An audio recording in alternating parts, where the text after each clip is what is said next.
Titania. I'm on a new dose of Prozac. It's making me very... But anywho, today we're gonna get into shame and rejection using the Book of Shadows created by Akasha. I already did the assessment for this section and I scored a 107, which puts me at somewhat aware of shame. And here's what I realized about my shame after completing the assessment and reading the section.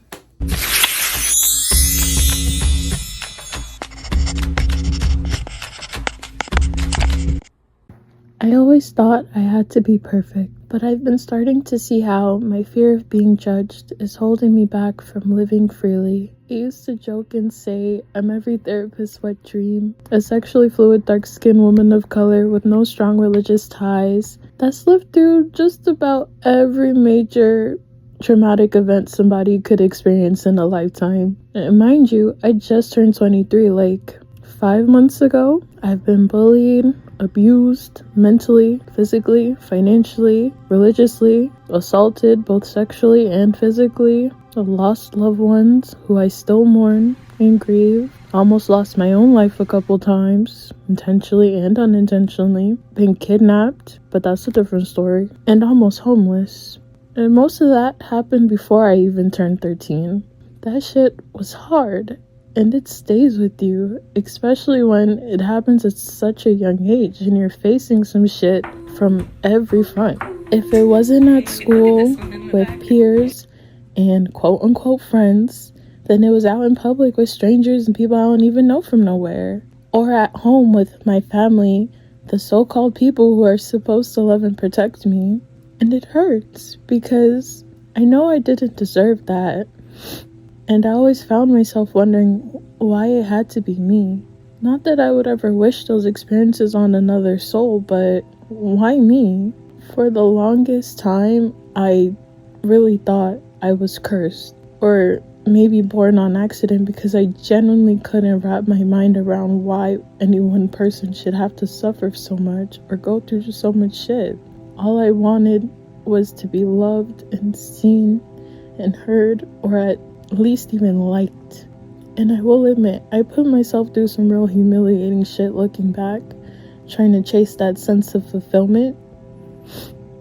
And if I wasn't playing court gestures for people's laughs and amusement, then I was trying to be the smartest person in the room or the most helpful, literally anything to feel wanted and needed. Anything to give me some sort of recognition and can use to build connection with people around me. But when you're trying to be everything for everyone, you eventually forget about yourself in the process.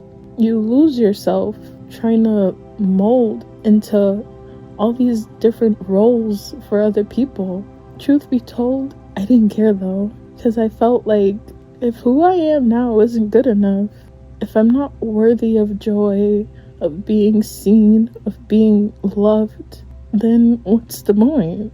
So I stripped away everything about my true self, trying to be somebody that I wasn't because I convinced myself that if I could be anyone else, then I would get everything I thought I wanted and needed. And for a while, it was working, or so I thought, but you can only lie to yourself for so long, and Lord knows I tried, but your body and the universe are gonna tell you when you don't belong somewhere, and it will keep showing you until you learn to listen. And there came days when I knew I wasn't happy with who I was, the relationships I was in, or just where my life was headed in general. But I wanted so bad to hold on to that fantasy life that I created that I ignored it all, trying to pretend to be happy, knowing good and damn well I was not. I kept people pleasing. I stayed in toxic, abusive relationships. I learned to be quiet and complacent, ignored my own wants and needs to prioritize other people. I even almost got a degree in something that now I really couldn't give a fuck less about, because I let my family convince me that law was my career path, and it was the only way I was gonna be somebody, I was gonna make money, I was gonna be happy. But like I said, reality catches up to you. And when the weight of all of that hit me, I realized just how alone I was. And it broke me in a way that made me truthfully want to unaliven myself, because when you spend so long living in a facade and living for other people to the point that you don't recognize yourself anymore, and you're sitting there realizing that nothing around you adds any value to who you are, not even yourself. Like, the person you spend the most time with, or should be spending the most time with, is not even a real person, because it's someone you created in order to fulfill other people. And I spent so long living for other people that I didn't know how to be there for myself. I didn't know how to exist as Titania for Titania. And I spent so much time and effort chasing after the wrong things in people, trying to find fulfillment, that when I finally found the people who actually wanted to know me, I didn't have a fucking clue about how to do that. I'm like, how do I show you my authentic self when I haven't even seen her in decades? I don't know who I am, so how can I show that to you? How can I give that to you when I can't even give that to myself because I don't know? And it just added a new layer of shame, because for so long I was asking for people to come into my life to see me, to hear me, and to just love me as I am. But then I didn't know how to just be myself and to show up as myself. So it just felt like I was failing all over again, trying to be who I thought they wanted me to be, when looking at it now, they weren't asking for anything other than for me to just exist as I am, exist as who I once was. I think surviving my suicide in 2022 was probably the best thing that happened to me. It sounds morbid, but it's like a part of me had to die before I could truly start living. Because I know I still have more life to live and experience, but I really feel like I've at least started to live for myself. And I've come to realize just how beautiful life can be on the other side of your shame.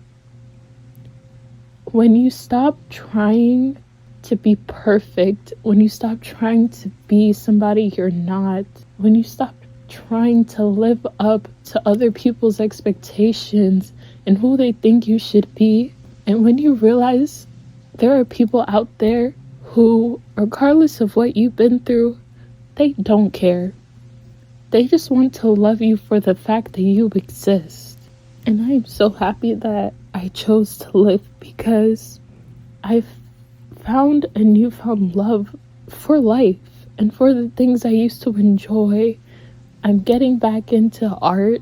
I've gotten back into exploring clothes and fashion, doing whatever the hell I want to with my hair. For the first time in a while, I feel more connected to my friends. And although they are spread out across the map, this is probably the closest I have felt to them in so long.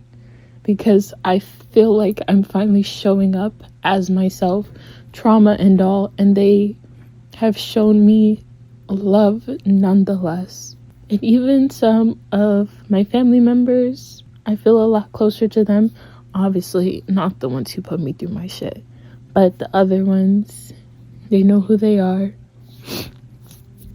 And although it still makes me a little anxious, I've started trying new things. I've been going to concerts alone, taking classes, and I even went on a trip to a whole other state with a bunch of women I didn't know, and it was truly one of the greatest things I've ever experienced, and I will definitely do it again.